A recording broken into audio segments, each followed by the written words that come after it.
സാധിക്കില്ല. കൂടുതൽ ശ്രദ്ധയും ജാഗ്രതയും കൊടുക്കുന്നതുകൊണ്ട് മദ്രസയിലും അതിനെ സംബന്ധിച്ച്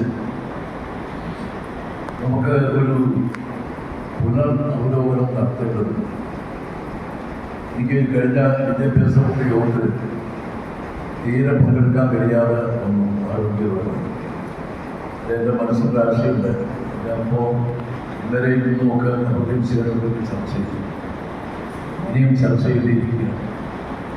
നമുക്ക് +1 +2 ക്ലാസ്സിൽ അതിൽ വളരെ കുറച്ച് കുട്ടികൾ മാത്രമേ കിട്ടാവുള്ളൂ. അതിന് ഈ വിദ്യാഭ്യാസ മനഃശാസ്ത്രം അനുസരിച്ച് നമുക്ക് +1 +2 ക്ലാസ്സുകളിലേക്ക് ഓൺലൈൻ ക്ലാസ്സുകൾ തുടങ്ങിയാൽ കുറച്ചുകൂടി മെച്ചപ്പെട്ട നിലയിൽ കുട്ടികളെ പഠിപ്പിക്കാൻ കഴിയും. ആ ക്ലാസ്സുകളിലേക്ക് കുട്ടികളെ ആകർഷിക്കാൻ കഴിയും. വിദ്യാഭ്യാസ രക്ഷകന്മാരിൽ നിന്ന് കേൾക്കാൻ കഴിയും. അതോടൊപ്പം തന്നെ ഇപ്പോൾ 7ാം ക്ലാസ് ഒക്കെ ആകുമ്പോഴത്തേക്ക് നമ്മുടെ കുട്ടികൾക്ക് ഒന്നുകൂടി വരിക 8, 9 കുട്ടികൾക്ക്. അപ്പോൾ അതിനും കുറയാതെ എന്തെങ്കിലും ഒരു മാർഗം നമ്മൾ കണ്ടെത്തേണ്ടിയിരിക്കും. അതേ പാഠപുസ്തക നിർമ്മാണ കമ്മിറ്റിയെ സംബന്ധിച്ച് അതിൻ്റെ ആളുകൾ കൂടിയാലോചിച്ച് എന്തെങ്കിലുമൊക്കെ ഒരു തീരുമാനം കൈക്കൊള്ളേണ്ടതുണ്ട്. ഇല്ലെങ്കിൽ ഈ ഒരു 4-5 വർഷങ്ങളുടെ അല്ലെങ്കിൽ 10 വർഷത്തിനുള്ളിൽ നമ്മുടെ മാനസാശക്തം വളരെ വീക്കായി പോകാനാണ് സാധ്യത. അപ്പോൾ വിദ്യാഭ്യാസത്തിൻ്റെ ഈ കാലഘട്ടത്തിൻ്റെ മാറ്റം അനുസരിച്ച് നമ്മളും ചില മാറ്റങ്ങൾ ചെയ്യേണ്ടതുണ്ട്. നമുക്കതിന് അടിസ്ഥാനവും അടിത്തറയൊക്കെ ഉണ്ട്. അതുപോലെ ഇന്ന് പഠിപ്പിക്കപ്പെട്ട അടിസ്ഥാന തത്വമാണ് നമുക്കുള്ളത്.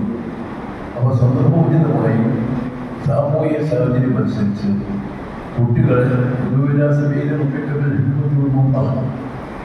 തന്ത്രപരമായും ഉപദേശ അടിസ്ഥാനത്തിലുമൊക്കെ കുട്ടികളെ കൂടുതൽ ആകർഷിക്കാനുള്ള സ്ഥിതി. അപ്പോൾ അതിലിപ്പോൾ ഏറ്റവും മെച്ചപ്പെട്ട മാർഗം എന്ന് പറഞ്ഞാൽ ഭൗതിക വിദ്യാഭ്യാസത്തിന് ചരിപ്പ് കോട്ടം വരാത്ത വിധം ഈ പഠിപ്പിക്കുക. അതാണ് ഹിന്ദുക്കളുടെ മൂലങ്ങളായിരുന്നു.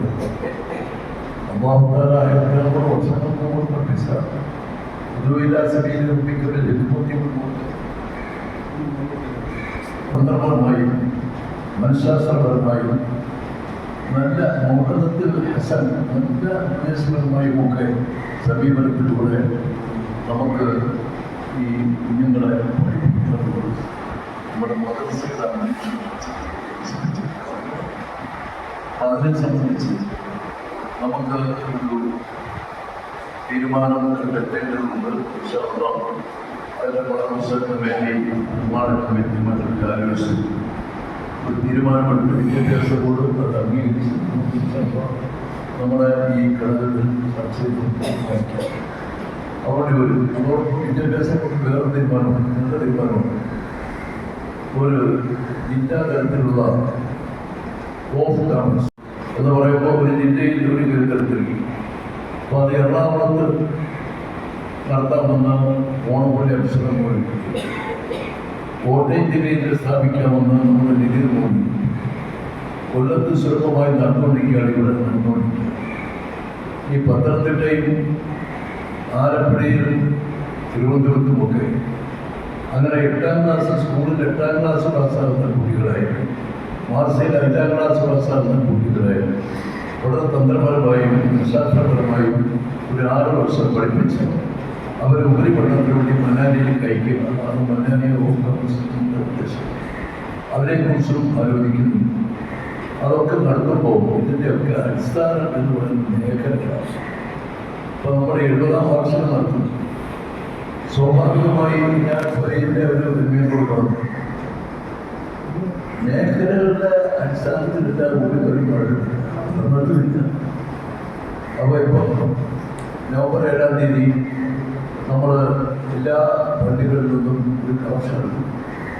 1 കോടി രൂപയിലധികം ചെലവ് വരുന്ന ഒരു പദ്ധതിയാണ് നമ്മുടെ 70ാം വർഷം. അപ്പോൾ അതിന് ഒരു പ്രചരണം, താഴേക്കടയിൽ പ്രചരണം എത്തണം. അപ്പോൾ താഴേക്കടയിൽ പ്രചരണം എത്തുന്നതിനൊപ്പം തന്നെ നമുക്ക് സാമ്പത്തിക കെടുതി പരിഹരിക്കപ്പെടും. പൂവിന് നോവാതെ മൊത്തം നോവുന്നിടത്ത് തേൻ കൊടുക്കുന്ന പോലെ നമ്മളൊന്ന് ശ്രമിച്ചാൽ അത് മേഖലാടിസ്ഥാനത്തിലാണ് നടക്കുന്നത്. ബാക്കി സ്വാതന്ത്ര്യവും കാര്യങ്ങളും ഉറാക്കളും വിദ്യാർത്ഥികളും യുവാക്കളൊക്കെ ഉണ്ട്. അത് അവരുടേതായ മേഖലയിൽ പ്രവർത്തിക്കും. അടിസ്ഥാനപരമായി മൈൻഡുകൾ കേന്ദ്രീകരിച്ച് ഈ പറയുന്ന പൊതു സമൂഹത്തെ ആകർഷിച്ച് പ്രവർത്തിക്കാനുള്ള ഒരേ ഒരു വേദി അതിൻ്റെ ചാരശക്തി നമ്മുടെ മദ്രസ ഈ മേഖലകൾ നടത്തുന്നു. അത് സ്വാഭാവികമായിട്ട് അതിൻ്റെ കാര്യങ്ങൾ നടത്തണം. വെള്ളിയാഴ്ചയൊക്കെ മറ്റേ എല്ലാവർക്കും ജുമായില്ലല്ലോ, ജുമായില്ലാത്തവർക്കും പോകാം. മന്നാനിയുടെ കാര്യം പറയാം, ചെന്നിട്ടുമാരുടെ കാര്യം പറയാം, നമ്മുടെ കാര്യമില്ല. കടക്കൽ ഉത്സാഹ ശീലമുണ്ട്. ഞാൻ എൻ്റെ കാര്യം പറയുന്നില്ല, സംഘടനയുടെ കാര്യം എനിക്ക് യാതൊരു ക്ഷീണവും എല്ലാ കാര്യത്തിലും അദ്ദേഹം പലപ്പോഴും പറയാറുണ്ട്. എൻ്റെ കാര്യമാണ്. അപ്പം അതുകൊണ്ട് ആ തരത്തിൽ ഒരു ശ്രമം നടത്തണം. അതിനിപ്പോൾ അതിൻ്റെ ഈ ഫൈനാൻസ് കമ്മിറ്റി അവിടെ പത്തനംതിട്ട കൂടിയപ്പോൾ ഒരു ചിലവുള്ള കാര്യമാണ്. മോട്ടോർ സൈക്കിളോ ഓട്ടോറിക്ഷയിലോ ഒക്കെ മാധ്യമങ്ങളിൽ പോവുകയും അത് സംഘടിപ്പിക്കുകയും തിരിച്ചു വാങ്ങിക്കുകയും ഒക്കെ ചെയ്യാൻ അതിൻ്റേതായ ചിലവുണ്ട്. മേഖലകളിൽ ഡിവൈഡ് അയക്കാൻ മേഖലയ്ക്കും ചിലവുണ്ട്. അപ്പോൾ 30% മേഖലയ്ക്ക് കൊടുക്കാം. ഒരു 100 രൂപ വിറ്റ് വന്നാൽ 30 രൂപ മേഖലയ്ക്ക് കൊടുക്കാം. മേഖല അത് അതിൻ്റെ ഈ അടുപ്പവും ദൂരവും അനുസരിച്ച് ഡിവൈഡ് ചെയ്ത് കൊടുക്കട്ടെ എന്നുള്ള ഒരു തീരുമാനത്തിൽ ആശയം കൊടുത്തു പറഞ്ഞില്ലേ. അത് നമുക്ക് വലിയ നഷ്ടത്തിലാണ്. ഒരു കോപ്പി അടിച്ചു വരുമ്പോൾ 17 രൂപ 80 പൈസയാണ് നമുക്ക് ചിലവാകുന്നത്. അത് നമ്മൾ വിൽക്കുന്നത് 15 രൂപ. അതിൽ 3 രൂപ അതിൻ്റെ കമ്മീഷനും ജനങ്ങളും ബാക്കി 12 രൂപയാണ്. അപ്പോൾ അന്നസീമിൻ്റെ ഒരു കോപ്പി നമ്മൾ തെരുവിലിറക്കുമ്പോൾ 5 രൂപ 80 പൈസ നമുക്ക് നഷ്ടമാണ്. പക്ഷെ 5 രൂപ 80 പൈസ ഒരു കോപ്പിക്ക് നഷ്ടപ്പെടുത്തിക്കൊണ്ട് എന്തിനാണ് അങ്ങനെ പ്രചരിപ്പിക്കുന്നതെന്നാണ് പിന്നെ അടുത്ത ചോദ്യം. നമ്മുടെ സംഘടനയുടെ മുഖപ്പെട്ടല്ലേ അന്നസീമി പിന്നെ കോവിഡ് കാലത്ത് കുറച്ച് തുടങ്ങിയപ്പോഴത്തേക്ക് എന്തോ ഒരു പരാതിയും ആക്ഷേപവും വരുന്ന ആളുകൾക്ക് സംഘടനയുടെ മുഖപത്രമാണ്. അപ്പോൾ അതിൻ്റെ മറ്റ് നഷ്ടമില്ലാതെ നമുക്ക് നോക്കുന്നില്ല. അതിങ്ങനെ പരിഹരിക്കപ്പെടുന്നത് ഇങ്ങനെയാണ്. അതോടൊപ്പം തന്നെ ഒരു കാര്യം പറയാം. ഇപ്പം ഇവിടെ റിപ്പോർട്ട് വായിച്ചപ്പോൾ ഒരു 500 രൂപ വീതം എനിക്ക് 500 1000 കൊണ്ട് എനിക്ക് സന്തോഷമുണ്ട്. യാതൊരു അറിവില്ല, തടയത്തില്ല. പക്ഷെ ഒരു കാര്യമുള്ളത്, നമ്മൾ ഇതുവരെയുള്ള നമ്മുടെ ഒരു അനുഭവം പരീക്ഷാ ബോർഡ് കൺവീനർമാർ മേഖലയിൽ നിന്ന് പരീക്ഷാ ബോർഡിൽ നിന്ന് തന്നെ അതിൻ്റെ ചിലവായിട്ടാണ്. ഇപ്പോൾ അവർ കൂടുതൽ ദൂരങ്ങൾക്ക് വരുന്നവരുണ്ട്. അതിന് അവർ അതിൻ്റെ ടി എ എഴുതിയെടുത്തിട്ടാണ് വരുന്നത്. അപ്പം ടി എ എഴുതിയെടുത്ത് വരുമ്പോൾ പിന്നെ ഇവിടുന്ന് ഒരു ഇരട്ടിപ്പ് വേണം. നമുക്ക് ഇവിടെ ഈ മിച്ചം വരുന്ന കാശ് ക്ഷേമനിധിയിലേക്ക് കൊടുക്കും, പെരുന്നാൾ അലവൻസ് കൊടുക്കും. അപ്പം അങ്ങനെയുള്ള ആവശ്യങ്ങൾക്ക് നമ്മളിലേക്ക് തന്നെയാണ് ഇത് മടങ്ങി വരുന്നത്. അപ്പം സ്വാഭാവികമായിട്ട് മേഖലയിൽ നിന്ന് ഈ ചെലവ് എഴുതിയെടുത്ത് വരുന്ന നമ്മൾ പിന്നെ ഇവിടുന്ന് ഒരു 500 രൂപ ഇത് വാങ്ങി പോകണം. ഒരു ഇരട്ടിപ്പ് വേണം, 2 പെൻഷൻ വേണം, 2 ആനുകൂല്യങ്ങൾ വേണം. അതിനെക്കുറിച്ച് നിങ്ങൾ തന്നെ ആലോചിക്കണം. വേണമെങ്കിൽ വേണം, വേണമെങ്കിൽ വേണ്ട, അത്രയേ ഉള്ളൂ. വേറെ കാര്യം എന്തായിരുന്നാലും ഇവിടുത്തെ നമ്മുടെ ഈ കാര്യങ്ങൾ വളരെ സുതാര്യമാണ്. അപ്പോൾ സ്വാഭാവികമായി പരംശയുടെ ഈ സുതാര്യത കൊണ്ടാണ് ഞാൻ 1 ലക്ഷം അമ്പലം കൊടുത്ത് 2,50,000 കൊടുത്ത് അവിടേക്ക് ഒപ്പാക്കാൻ എഴുതിയപ്പോൾ തർക്കമില്ല. അത് അദ്ദേഹത്തിൻ്റെ സുതാര്യത കൊണ്ട് ചെയ്തു പോയിട്ടാണ്. അപ്പോൾ അതുകൊണ്ട് അതിനെക്കുറിച്ച് ഒന്ന് ആലോചിച്ച് കാര്യങ്ങൾ ചെയ്യണം. നമ്മുടെ ഭാഷ സംവിധാനം എക്കാലവും നിലനിൽക്കണം. അത് നമ്മുടെ നിലനിൽപ്പിൻ്റെ ഭാഗമാണ്. അപ്പോൾ ആ കാര്യത്തിൽ എല്ലാവരും ശ്രദ്ധിക്കണമെന്നും പിന്നെ ഇപ്പോൾ നമുക്ക് ഒരു കാര്യം നമ്മുടെ സിലബസിനെ കുറിച്ച് ആർക്കും ഒരു പരാതിയില്ല. ആകപ്പാടുള്ള പരാതി അറബി മലയാളം പുതിയ ഭാഷ. നമുക്ക് പഴയ ഭാഷയാണെങ്കിലും ഇന്ന് പഠിക്കാൻ വരുന്ന കുട്ടികൾക്ക് അത് പുതിയ ഭാഷയാണ്. ഒരു ഭാഷയത്തിന് അടിച്ചേൽപ്പിക്കപ്പെടണമെന്നുള്ള ഒരു ചോദ്യമാണ് നമ്മുടെ മുമ്പിലുള്ളത്. അതൊരു പരിധിവരെ ശരിയുമാണ്. മുമ്പൊക്കെ നമ്മുടെ മുൻഗാമികൾ അമ്മമാരൊക്കെ നിയന്ത്രിച്ചിരുന്ന ഉദ്ദത്തും സജി എന്ന് പറയുന്ന അറബി മലയാളത്തിൻ്റെ ഒരു തന്മയം കൂടിയാണ്. അതിലൂടെയാണ് അവർ നമസ്കാരവും നോക്കും ജനാപത്തുകൂടിയും ഗുരുവൊക്കെ പരിശീലിച്ച് അങ്ങനെയാണ് ആ ഭാഷയ്ക്ക് ആവശ്യമുണ്ട്. പിന്നെ ഈ പറയുന്ന മുഹ്യന്മാരെ ഉൾപ്പെടെയുള്ള പലതും നമുക്ക് ഈ അറബി മലയാള ഭാഷയിൽ ആവശ്യമായി കൊണ്ടുള്ളൂ.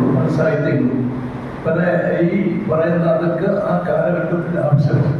ഇപ്പോൾ വർത്തമാനകാല സാഹചര്യത്തിൽ അത് അത്ര വലിയ പ്രസക്തിയുണ്ടോ? കുഞ്ഞുങ്ങളെ ഈ പറയുന്ന തിരക്കിനിടയിൽ ഓരോ കുഞ്ഞുങ്ങൾക്കും ചുമക്കാനൊക്കെ പറ്റുന്നതിന് അപ്പുറത്തെ ലോകമായിട്ടാണ് സ്കൂളിൽ പോകുന്നത്. അപ്പോൾ ഒരു ഭാഷ നമുക്ക് ആകെപ്പാട് അരമണിക്കൂറോ 20 മിനിറ്റോ 3/4 മണിക്കൂറോ കിട്ടുമ്പോൾ ഒരു ഭാഷ അടിച്ചേൽപ്പിക്കണോ, ഡാല് പഠിപ്പിക്കണം, അത് നിർബന്ധമാണ്. ഡാ പഠിപ്പിക്കുന്നത് നിർബന്ധമാണ്. ചാ പഠിപ്പിക്കുന്നത് നിർബന്ധമുണ്ടോ? അപ്പോൾ ഇതൊക്കെ സ്വാഭാവികമായിട്ട് വിദ്യാഭ്യാസ വിചക്ഷണന്മാർ നമ്മളൊക്കെ കുട്ടികൾ സാധാരണ ചെറുപ്പക്കാരുടെ കുട്ടികൾ മാത്രമല്ല വരുന്നത്, വിദ്യാസമ്പന്നരുടെ മക്കളും ഒക്കെ വരുന്നുണ്ട്. അവരുടെ ചോദ്യമാണിത്. അപ്പോൾ സ്വാഭാവികമായിട്ട് പലപ്പോഴും നമ്മൾ ചർച്ച ചെയ്യുമ്പോൾ വലിയ സുബേർ ഭൂമിക്കാർക്ക് പെട്ടതാണ് അറബി മലയാളം ഒഴിവാക്കുക എന്ന് പറയുന്ന അഭിപ്രായമുള്ള സ്ഥാപനങ്ങളുണ്ട്. അപ്പോൾ ചിലർക്ക് ഈ അങ്ങനെ അപ്പുറം വരും ഞാനൊക്കെ പറ്റി അതിനാക്കി നമ്മൾ തർക്കിക്കേണ്ടായിരിക്കും. പക്ഷെ അപ്പോൾ വിദ്യാഭ്യാസം കൊണ്ട് തീരുമാനമെടുത്തത് ഇനി അടിക്കുന്ന പുസ്തകങ്ങൾ അതിൻ്റെ അറബി മൂല്യം നിലനിർത്തിക്കൊണ്ട് തന്നെ ആ മഹർജ് സൂക്ഷിച്ചുകൊണ്ട് തന്നെ അറബി മലയാളം ഒഴിവാക്കി അടിക്കണമെന്ന് വിദ്യാഭ്യാസം കഴിഞ്ഞ ആഴ്ച തീരുമാനിച്ചു. നല്ല തീരുമാനമാണ്. അതും ഒക്കെ നമ്മൾ അറിഞ്ഞിരിക്കുകയും പ്രചരിപ്പിക്കുകയും ചെയ്യുന്നതാണ്. എന്തായിരുന്നാലും എപ്പോഴും ഒരു